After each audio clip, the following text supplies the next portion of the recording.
Bonjour Alice. Bonjour Rachel. Bienvenue à une news web de Condorcet. Au programme de ce JT, le cross des 6e et des 5e. Puis nous enchaînerons sur les voyages du mois de novembre. Puis nous continuerons sur un reportage sur la cantine. Et nous vous présenterons l'atelier technologie. Et enfin, nous terminerons par des reportages décalés sur la salle des profs, la vie scolaire et les dernières news de Condorcet. Sans transition, voici le reportage sur le cross des 6e 5e présenté par Marine. Le cross du collège 6e 5e s'est déroulé le jeudi 4 novembre l'après-midi dans la forêt de Lourdan.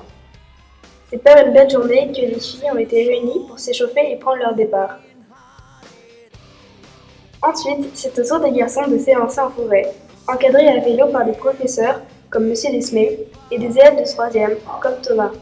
Mais c'est aussi au gymnase qu'il faut s'organiser pour accueillir et récompenser toutes celles et ceux qui auront tout donné pour être bien classés.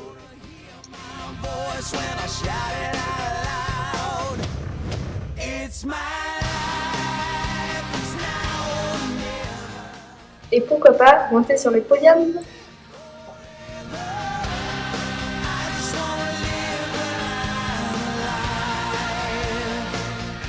Bonjour, je suis en présence de 3 élèves qui ont parcouru le cross, 2 de 6e et 1 de 5e. Angélica, qu'avez-vous pensé du cross? J'ai trouvé que le cross était long, le parcours ça allait et qu'il faisait surtout chaud. Et toi Alexis, as-tu aimé le cross? Oui, parce que j'aime bien courir et j'étais avec mes copines. Erwan, que peux-tu nous dire du cross? L'as-tu aimé? J'ai aimé et en fait j'ai trouvé qu'on était une centaine déjà, donc c'était bien. Mais sur 2 mètres, on aurait dit des radis tout serrés. Donc en fait au début du parcours, on n'a pas assez de place. Et je pense qu'on aurait dû partir du pont, on aurait peut-être eu un peu plus de place. Tu passais un bon moment? Oui, parce que j'aime bien la forêt. Et il faisait beau et puis c'est agréable de courir dans la forêt.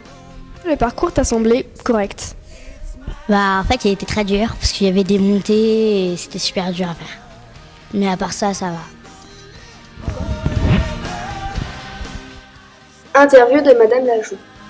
Bonjour Madame Lajoux, pouvez-vous nous présenter l'organisation du cross? Alors le cross déjà, ça ne concerne que les 6e et les 5e.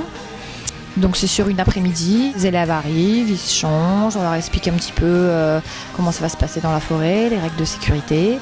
Et ensuite on les amène en forêt et que le meilleur gagne. On sépare aussi les filles et les garçons, comme ça au niveau organisation c'est beaucoup plus pratique. Parce que si tous les garçons et les filles arrivent en même temps, après pour faire les premiers, les seconds, c'est un petit peu plus compliqué. Donc on fait une course filles et une course garçons pour les 6e et les 5e. Est-ce que toute l'équipe de PS s'en occupe? Oui, toute l'équipe de PS s'en occupe. Alors après, il y a une personne qui gère l'organisation générale, puisqu'il faut quand même prévoir au niveau des emplois du temps, prévenir tout le monde pour banaliser l'après-midi. Après, il y a des gens qui s'occupent du parcours. Après, il y a des gens qui s'occupent de placer les élèves sur le parcours. Il faut aussi prévoir le goûter, prévoir un petit peu le planning au niveau des vestiaires. Donc on est 7 profs et chacun avait son petit rôle pour que l'après-midi se passe au mieux. C'est vous le parcours? Donc le parcours il faisait à peu près 2,5 km et ensuite on est allé en forêt et on a regardé pour faire en sorte que ça soit sur des chemins assez larges au départ pour éviter que les élèves se rentrent dedans et qu'il y ait aussi des montées, des descentes pour que ça fasse vraiment un cross parce que si c'est pour courir sur du plat c'est un petit peu moins sympa. Et pourquoi mettre des élèves encadrants? C'est que si on prend des professeurs ça fait beaucoup de professeurs qui vont être absents l'après-midi et en même temps ça permet aussi aux élèves de prendre des responsabilités puisque s'il y a un élève qui se blesse c'est à eux de le prendre en charge et de nous appeler en attendant qu'il y ait une personne qui vienne les chercher. Madame Lajoux, nous vous remercions de cette interview. C'est un endroit convivial où on échange les derniers potins, on échange des fous rires et surtout on y refait le plein d'énergie pour tenir l'après-midi. Pour certains, ce n'est qu'un lieu de passage où l'on met les pieds sous la table. Peu se doutent réellement de ce qui se trame dans l'arrière-salle. Voici donc le reportage de Quentin en direct, ou presque, de la cantine. Quentin en action. Je suis allé dans les entrailles de la cuisine pour vous présenter l'organisation et le fonctionnement d'un lieu important au collège. On y va.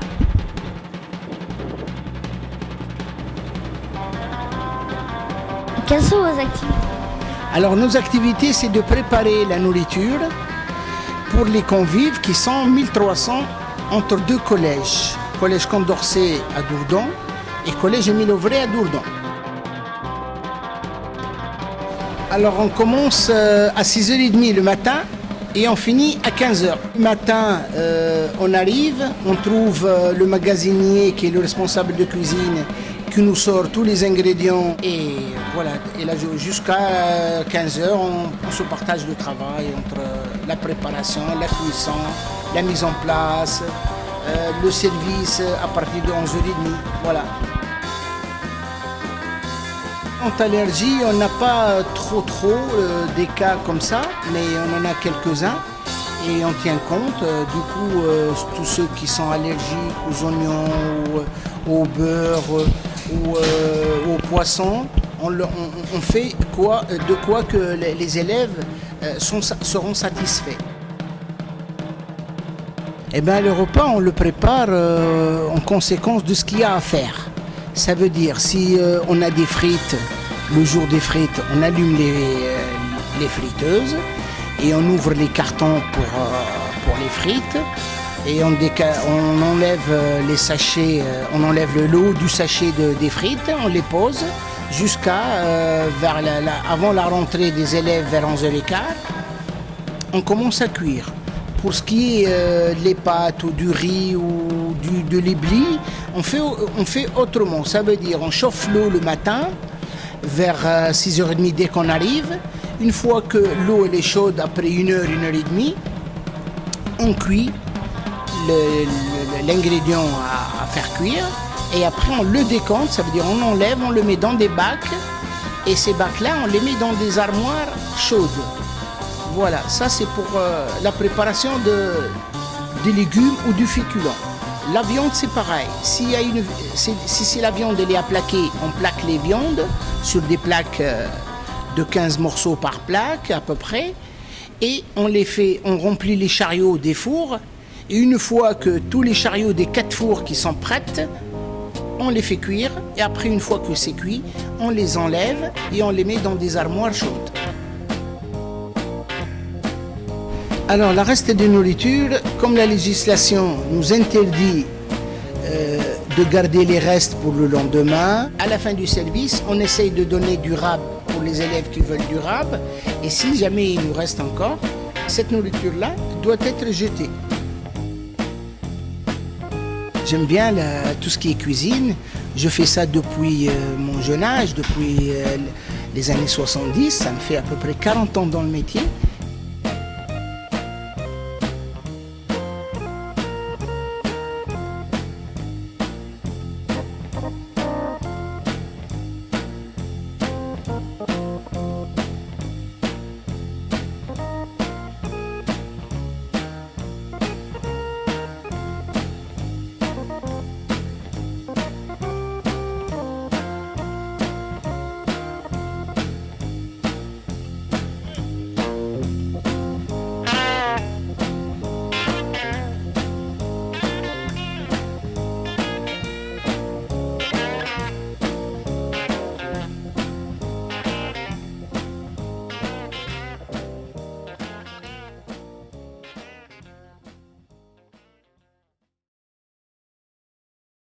On a vu le personnel de la cuisine en action. Maintenant, je quitte ma blouse pour voir qui tire les ficelles de cette cantine.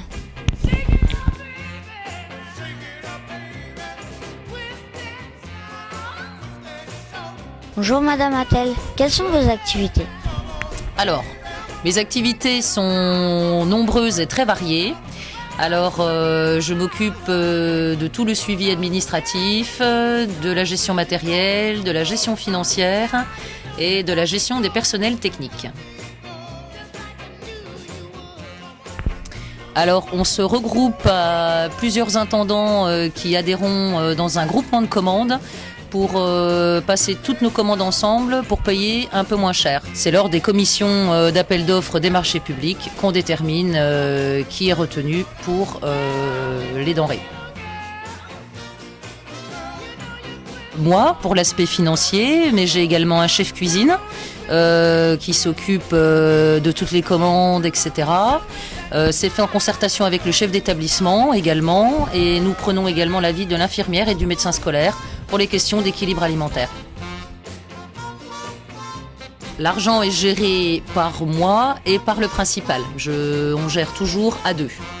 Et il y a aussi un agent comptable encore derrière qui s'occupe du paiement de toutes les factures. Parce que j'avais pas envie de m'ennuyer, je fais des choses qui sont très diverses. Je m'occupe de sécurité, je m'occupe de gestion du personnel, je m'occupe de nourriture, je m'occupe de quantité de choses. Et c'est toutes ces choses différentes qui font que je trouve que mon métier est très intéressant. D'accord, merci pour tout. Merci à toi. Au collège, on rêve souvent d'être ailleurs. Et parfois, les profs nous y emmènent. En novembre, les 6e et 5e arts du spectacle sont partis à Venise et les 4e et 3e germanistes sont allés à Trèves. Pendant que leurs camarades étaient en cours. Oh les pauvres. Qu'ont-ils fait, eux, là-bas? Reportage de Marine et Quentin. Ah, ils ont l'air contents d'être dans le bus en ce début d'après-midi, un lundi de novembre. Mais oui, ces élèves vont à Venise, même s'ils ne sont arrivés que le mardi matin. Ça fait beaucoup d'heures de bus, ça, non?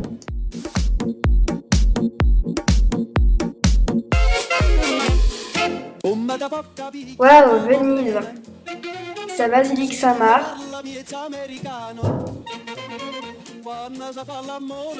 Ces masques qui rappellent son célèbre carnaval. Une île Burano connue pour ses maisons colorées et Murano pour ses fabriques de verre. Mais regardez plutôt comment on fabrique un simple vase.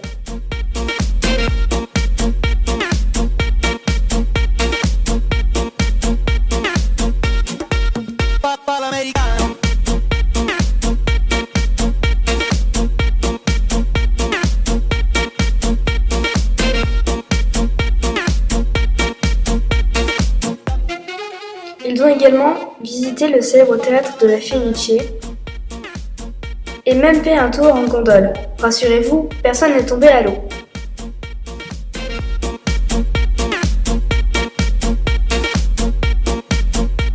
Ce séjour s'est achevé par un resto et un magnifique concert dans une église. Comme dirait Monsieur Esposito, après la pizza 4 saisons, écoutez plutôt celle de Vivaldi.